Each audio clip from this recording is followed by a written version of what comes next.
તો good morning, હર હર Mahadev, welcome back to our YouTube channel. તો અત્યારે વાગવામાં તો ખબર નહીં 9:30 જેવું થઈ ગયું છે અને અમે લોકો જસ્ટ જીમમાંથી નીચે ઉતર્યા ત્યાં જોયું ત્યાં વરસાદ ચાલુ હતો.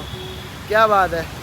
અને મસ્ત આજે ચેસ્ટ અને ટ્રાઇસેપ, જે લોકોને ના ખબર હોય આ બાજુનો હિસ્સો બતાવો તો ભાઈ. ટ્રાઇસેપ બતાવો. વાય ભાઈ, અમારા જીમ પાર્ટનર છે યોગેશભાઈ. જોઈ લો બોડી તો ભાઈ યોગેશભાઈ જેવી બોડી કરવાની છે આપણે. થોડાક ટાઈમમાં થઈ જશે, વાંધો નહીં. પણ અમે લોકો જસ્ટ જીમમાંથી નીચે ઉતર્યા છે તો વરસાદ ફૂલ ચાલુ છે અત્યારે. હવે ઘરે જઈએ છીએ અમે. અને આજે શ્રાવણ મહિનાનો છેલ્લો દિવસ છે, છેલ્લો સોમવાર છે. તો બધાને હર હર મહાદેવ. હર હર મહાદેવ. મહાદેવ મહાદેવ. અને કંઈ નહીં, બધાની મનોકામના જે છે એ પૂરી થાય. જલ્દી મહાદેવ બધાની ઈચ્છાઓ પૂરી કરે એવી ભગવાન પાસે પ્રાર્થના કરીએ છીએ. ઉપર જીમ અને નીચે ડોમિનોઝ. પહેલા વર્કઆઉટ કરો, પછી પિઝા ખાઓ અને પછી ઘરે જાઓ. કાં તો પહેલા પિઝા ખાઈને વર્કઆઉટ કરીને પછી ઘરે જાઓ. મિત્રો પહોંચી ગયો છું ઘરે ને કુકીના પપ્પા મારી રાહ જોઈને બેઠા હતા દરવાજે કે ક્યારે આ છોકરો આવે અને એનું સ્વાગત કરીએ અમે. હે ને, એવી રાહ જોઈને બેઠી હતી ને કુકી. કુકીનો અમારો શેપ બગડી ગયો મોઢાનો, પપ્પાએ વાળ કાપ્યા પછી. જોતો બેટા આમ આમ આમ આમ. હા, હનુમાન બાપા જેવું લાગે મોઢું. શું કે પપ્પા? Good morning Mahadev. હર ગુડ મોર્નિંગ મહાદેવ. મહાદેવ. આ શ્રાવણ મહિનો પૂરો.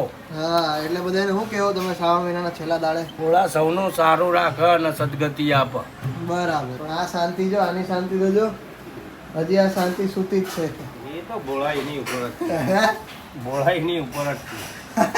ભોળાનાથની ઉપર જ છે. હા, તારે જે કરવું એ તું કર દે, હું તો હોતી રહી. 2 દિવસથી સાફ સફાઈ થઈ ગઈ છે બધી ઘરની. શું કહેવું મમ્મી? Good morning. Good morning. હર હર મહાદેવ. હર હર મહાદેવ. શું કહેશો છેલ્લા દાડે શ્રાવણ મહિનાના તમે? હા બોલો. આવું ને આવું કામ ચાલી જાય હા, અને સારું એવું કામ થાય એવી બધાની હા સેવા, બધાના આશીર્વાદ. સરસ સરસ. તો બધાને આશીર્વાદ છે અને અમારા ઘર તરફથી હંમેશા તમને આશીર્વાદ જ હોય છે. જે લોકો જોવે છે એ બધા લોકોને, કારણ કે બધાનું સારું થાય યાર. આપણું એકનું નહીં, બધાનું સારું થાય. અને બધા સારું, આપણે બીજાનું સારું વિચારશું તો ઓટોમેટિક આપણું સારું થશે. તો યસ, આ શ્રાવણ મહિનાના છેલ્લા દિવસે આવી પ્રાર્થના કરીએ છીએ તમારા માટે મહાદેવને. તો મિત્રો જીમમાંથી આવીને ફ્રેશ થઈ ગયા આપણે અને હવે જઈએ છીએ મહાદેવને પાણી ચડાવવા અને મહાદેવના દર્શન કરવા માટે. અને પીપળે પણ પાણી રેડવાનું છે, તો ફટાફટ જઈને દર્શન કરીએ.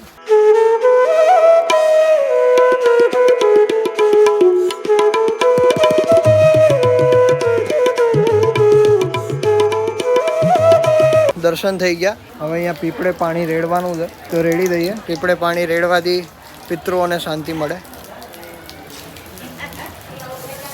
સો યસ, પીપળે પાણી રેડાઈ ગયું છે અને બધા પિતૃઓને પ્રાર્થના કરી કે બધા આશીર્વાદ આપજો. ગાઈસ, પૂજાનું મોઢું ખોલતું નથી, એ બી માવા ખાવા લાગી છે પપ્પાની જેમ. મોઢું પેક થઈ ગયું છે એનું. હા સાચે મમ્મી માવા ખાઈ છે, તમને નથી ખબર? તાનસેન ખાઈ, તાનસેન. અરે હાચું કહો હવે, આ તો અલે હાચું કહું, તમે માનશો નહીં મમ્મી, હાચે તાનસેન ખાઈ છે. I am Tansel lover. Tansen lover છે ભાઈ. અને એટલે અહીંયા ગાય એનું મોઢું બધું ખુલતું નથી, અહીંયા બધું દુખે છે એને. હે ને? ક્યાં દુખે છે? અલે મમ્મી નહીં ખબર યાર તમને, રહેવા દો તો તમે તાણે. જો આમ કરતો, દાંત દેખાડતો તારા, ખાલી એકવાર દાંત દેખાડતો. દેખાડ કે નથી દેખાડવા? જો ના પાડે, જોયું? એટલે તાનસેન ખાઈ છે ગાઈસ. કે દેખાડ દેખાડ. હી જોયું, ધીરે ધીરે દેખાય. જે ખરાબ છે તો ઉપર જ છે. નહીં ગાઈસ, સોરી, હું મજાક કરતો હતો. તાનસેન નથી ખાતી, એ ખાઈ છે તમાકુ. નહીં તમાકુ બી નહીં, કાંઈ નહીં ખાતી. બરાબર છે ને. વિમલને લાત પડી ગઈ હતી વચ્ચે, પણ છોડાઈ દીધી.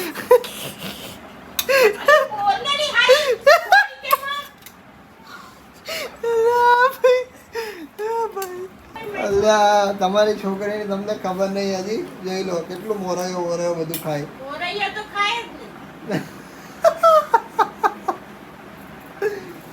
કઈ નહીં ગાઈઝ, પૂજાનું મોઢું ખુલતું નથી એકચ્યુઅલી. આ છે ને એને લોક થઈ ગયું છે. તો કોઈને પણ આનો ખ્યાલ હોય કે શું થયું છે શું નહીં પૂજાના મોઢામાં તો ડાપણની ડાળ છે. તો ખબર છે તો હું કામ પણ મને કે કરે છે? બોલો. ખાલી કહું છું કે મને દુખાય મોઢું જ નહીં ખુલતું, એક બાજુથી લોક થઈ ગયું છે. આ બાથી એમ થાય એકવાર છે ને જો મારો આઈડિયો માન જો એકવાર આમ કર, આ પકડ, ઉપરનું પકડ, એ બે કરીને હું ટાટ કરતું કર એટલે ખુલી જાય. જો લાય તને ટ્રાય કરતો, નીચેનું પકડ. થેન્ક યુ તો નીચેનું પકડ, સાચું કહું જડબું લાય. મમ્મી આ અરે હું આનું ભણ્યો જ છું, હું આનું જ ભણ્યો છું ખરેખર. ઓહ સમજે સાચે માં લાય જો તારે કેમેસ્ટ્રીમાં આવું આવતું હા કેમેસ્ટ્રીમાં નહીં બાયોલોજીમાં આવું બધું જાને આવે કે મોઢું પેક થઈ જાય ને તો તમારે શું કરવું એ બાયોલોજીમાં તો આને જ ના પાડતી હતી કે ભાઈ આ નહીં ચાલે એમ. વાવ નાઈસ જોક, પણ મજા ના આવી. ઓય મમ્મી આ તો જો ના થાય મમ્મી, મને ભણ્યું છે, મેં ભણ્યું છે ખરેખર કે મોઢું પેક થઈ ઓહ ખુલી ગયું ઓહ જાય હે ને. જોયું, બાકી ભણવાનો ફાયદો છે જ. જાને હવે ના ખોલ્યું નહીં ખોલ્યું કઈ વાંધો નહીં, ખોલી આપીશ તને શાંતિથી.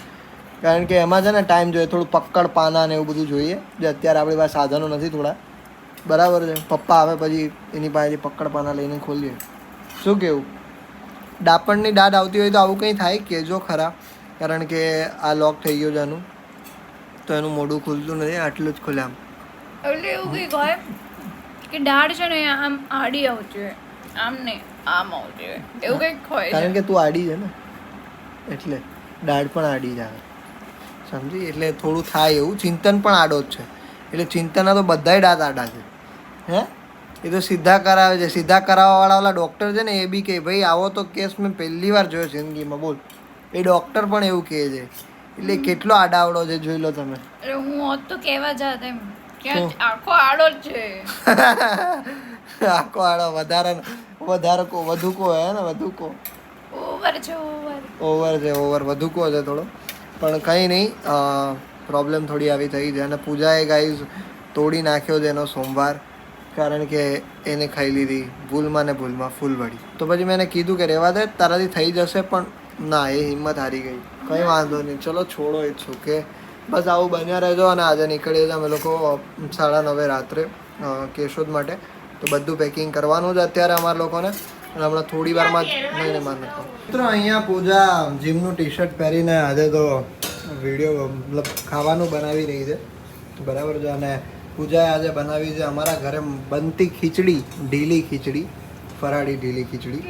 મસ્ત ટેસ્ટ છે, બહુ જ સરસ છે, મને ભાવ્યું. થેન્ક યુ સો મચ પૂજા, કે તું આટલું સારું બનાવતા શીખી ગઈ છે. મમ્મી પાસેથી શીખી ને તું? વાહ ભાઈ વાહ. આ છે ઢીલી ખીચડી, અને અહીંયા તળાઈ રહ્યું છે વેફર, અને અહીંયા છે મસાલા સિંગ. તો બધું એકદમ મસ્ત બનાવ્યું છે. અને આજે મમ્મીને કોઈ જાતનું ટેન્શન લેવું નથી પડ્યું. આજે એ બનાવે મારે ખાવાનું. હે ક્યાં વાત હે. ચલો તો કંઈ નહીં, બનાવી લે પછી શાંતિથી જમીએ, બરાબર? તો પછી કંઈ જમવાનો મેળ તો આવ્યો નહીં, બીકોઝ અમારા લોકોનો ઝઘડો થઈ ગયો હતો એના પછી નાનો એવો, અને ઝઘડામાં કાંઈ હતું નહીં ને, પણ તોય બહુ લાંબો ઝઘડો ચાલ્યા રાખ્યો. હું રડ્યો, એ પણ રડી ઘણું, બરાબર છે. નહીં હું નહીં રડી, જેટલું શું કામ બોલું. એના રડી પણ હું રડ્યો, ઘણું બધું રડ્યો. મેં કીધું ભાઈ માની જા. પછી રાત્રે 9:30 વાગે અમારા લોકોની બસ હતી ને અમારા લોકોને કેશોદ આવવાનું હતું. તો મને કે મારે આવું જ નથી, તું જતો રહે કેશોદ. મેં કીધું ભાઈ હવે તો મારે કરવું, હું ટિકિટના પૈસા ભરાઈ ગયા છે. નહીં ના ચલ રહેવા દે. એટલે છે ને મને આગલા દિવસે જ એવું કીધું કે પછી મતલબ કંઈક વાત નીકળી હતી, તો એમાં કીધું ના હોય તો પૈસા આપી દે એવી રીતે. અને પછી મેં પૈસા એને પે કરી દીધા, અને એને મને રિટર્ન બી નહીં કર્યા, બરાબર? તો હું શું કામ કરું? ખાતામાં આવી ગયું બધું મારો પગાર. આ તો જો કેવો છે, એવું નહીં કેતો કે હા ભાઈ પૂજાએ પૈસા આપી દીધા હતા બસ. પછી છેક રાત્રે 8 8:30 માની હશે, અને પછી માની હશે નહીં, ચલ એ માની હશે મીન્સ કે ત્યારે માની હશે એમ 8 8:30 બાકી માની ગઈ પછી ફાઇનલી. અને પછી અમે લોકો કેશોદ આવી ગયા આજે. કાલથી રેગ્યુલર અહીંયા કેશોદના બ્લોગ સ્ટાર્ટ થઈ જશે. તો બસ કંઈ નહીં. અને આ વિડીયોમાં જાજુ એવું કંઈ લીધું નથી, સોરી, એક્સ્ટ્રીમલી સોરી. અને બસ હવેથી થોડું આવતું રહેશે. ઘરની વાતાવરણ હવે અહીંયાનું ચેન્જ થયું છે, સો પછી અહીંયા થોડું હજી હસી મજાક હાથે જે મૂડ ફ્રેશ થશે એ કરીશું, તમારો અને અમારો બંનેના. તો બસ thank you so much for watching this vlog. જો આ વિડીયો અહીંયા સુધી જોયો તો એક લાઇક તો બને જાય. તો ગાઈઝ હવે આપણે પૂજાના હાથ ખાલી આગળ છે અને મારું ખાલી મોઢું ચાલી રહ્યું છે. એવી રીતે રહેવા દે, યાદ હે. તો આપણે વ્લોગનો એન્ડ આવી રીતે કરીશું. Thank you so much for watching this vlog. જો આ વિડીયો ગમે તો લાઈક કરજો, ચેનલ પર ન હોય તો સબસ્ક્રાઇબ કરજો. મને કાલે કોઈ બીજા નવા બ્લોગ સાથે. ત્યાર સુધી બધાને મારા હર હર મહાદેવ, જય શ્રી રામ. મીઠા જેવું કરાવે છે આ તો મારી પાસે. ચલો guys, bye, love you all, by.